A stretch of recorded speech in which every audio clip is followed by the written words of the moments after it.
And the same Pope Innocent X tells this story of a predecessor of his, Clement VIII, who, saith he, after he had caused this matter, that is the question between the Jansenists and Jesuits, to be debated in his presence for a long time by the most excellent men, after he had studied them himself with very great care, so that, as he remembered, some took occasion thereby to say that Clement VIII began very old to study divinity.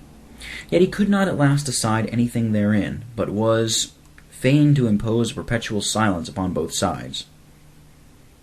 This is the man that must infallibly decide all controversies, that could not decide this, and we, forsooth, must all venture our souls upon his unerring guidance. That is not convinced of it himself, and our papists must impudently assert the Pope's infallibility, who modestly acknowledged his own ignorance and insufficiency. These things, I hope, may abundantly suffice for the demolishing of the grounds of their faith. I must now speak something to the establishing of ours, the rather because the captain requires it in his answerer, not to proceed in the way of negatives, nor to rest in pulling down, but to assert what we would establish. And Mr. Cressy takes notice of Mr. Chillingworth and his book, that he was better in pulling down buildings than raising new ones, and that he hath managed his sword much more dexterously than his buckler, and that Protestants do neither own and defend the positive grounds which Chillingworth laid, nor provide themselves of any safer defense. To which it might suffice in general to reply, that if once the grounds of their faith be demolished, and their great pretensions of supreme and infallible authority subverted, if it be proved that neither the Pope, nor councils, nor Church of Rome be infallible, though the Protestant churches at least stand upon every ground with the Church of Rome, and whatsoever they can reasonably pretend for the establishing of their faith, will tend to the securing of ours. And if Protestants have no solid and sufficient foundation for their belief, neither have the Papists any better. And then one of these two things will follow: either that Scripture, reason, and the concurring testimony of former ages and churches and fathers are a firm basis for a Christian's faith, independently upon the Church's authority and infallibility, and this is a certain truth, though utterly destructive to the Church of Rome. Or else, which I tremble to speak, and yet these desperate persons are not afraid to assert, that the Christian faith hath no solid ground to rest upon. I mean, without the Church's infallible authority, which is now supposed to be discarded and disproved. Now here it must be confessed that some Protestants express themselves too unwarily in the point, whereby they give the adversary some seeming advantage and occasion to represent our doctrine to their ignorant and deluded proselytes, as diversified into 3 or 4 several and contrary opinions about the judge and rule of faith, which some are said to ascribe to the Scriptures, others to the Spirit of God within them, others to reason, and others to universal tradition, whereas indeed all these are really agreed, and these are not so many several judges or rules, but all in their place and orders do happily correspond to the constitution of the Protestant ground of faith, which I shall make thus appear by the help of a threefold distinction. First, we must distinguish between the judge and rule of faith, which the Papists cunningly, and some others inconsiderately, confound. For instance, if I should assert the Church to be the judge, or reason to be the judge, yet the Scripture is the rule to which the judge is tied, and from which, if it swerve so far forth, its sentence is null. Secondly, we must distinguish between judge and judge, and here we must take notice of a triple judge, according to the triple court, forum soeli, forum ecclesia, forum consciente, the court of heaven, the court of the church, and the court of conscience. Accordingly, there are 3 judges. Number 1, the supreme and truly infallible judge of all controversies, and that is God and Christ, who appropriates it to himself to be the alone lawgiver. James 4, verse 12. And this is so proper to God, that the blessed apostles durst not ascribe it to themselves. However, their successors are grown more hardy. Not for that we have dominion over your faith. 2 Corinthians 1, verse 24. This judge is Lord over all, both in the church and in the conscience, which are all subordinate to him.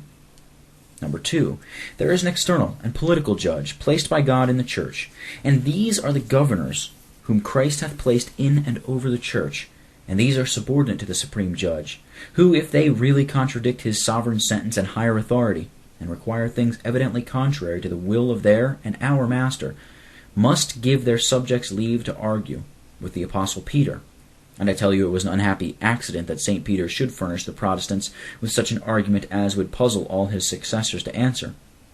Whether it be right in the sight of God to hearken unto you more than unto God, judge ye. Acts 4, verse 19.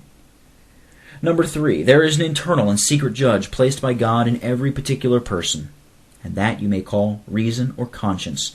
For as God hath made every man a reasonable creature and capable to judge of his own actions, so he hath not given that faculty, no more than the rest, to be ever suspended and wrapped in a napkin, but to be duly exercised. Nor would he have men like brute beasts that have no understanding, but everywhere calls upon them to judge. I speak to wise men. Judge ye what I say, 1 Corinthians 10, verse 15. And the service God requires of every man must be logike, latezia, reasonable service, Romans 12, verse 1. And every man must be ready and able to give a reason of the hope that is in him, 1 Peter 3, verse 15. Thirdly, we must distinguish between an instrument and an argument. And here lies the golden mean by which a man may avoid those contrary heresies, both equidistant from the truth. I mean, the Socinian on the one hand, and the Papist on the other, whereof the former would make reason a sovereign, universal judge to which even Scripture itself must vail. And some go so high that I remember one of them saith, if the Scriptures should say in express terms that Christ is the most high God, I should not believe it, because utterly repugnant to reason, but seek some other sense of those words. And the latter, the Romanists, would quite put reason out of office, and in terminus submit to a blind or implicit obedience without any examination, whereas the truth lies between both. Reason or conscience is not an argument. I mean in matters of faith purely such. That is, I do not therefore believe such a doctrine of faith to be true because my reason or conscience in itself and by virtue of rational and extra-scriptural arguments tells me it is true.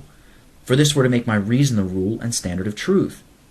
But my reason or conscience believes such a thing to be true because it reads or hears such arguments and evidences from the Scripture as are unfolded tekmeia of the truth. And thus reason is the instrument by which I apprehend the argument which compels my belief. So again the Spirit of God, as in this controversy it is taken for the gifts or graces of a believing soul, or its ordinary suggestions in my mind, are not the argument by which I am convinced of the truth of a doctrine, for I may be deceived by a false spirit under the title of gods, and I am commanded to try the spirits, and not to believe every spirit.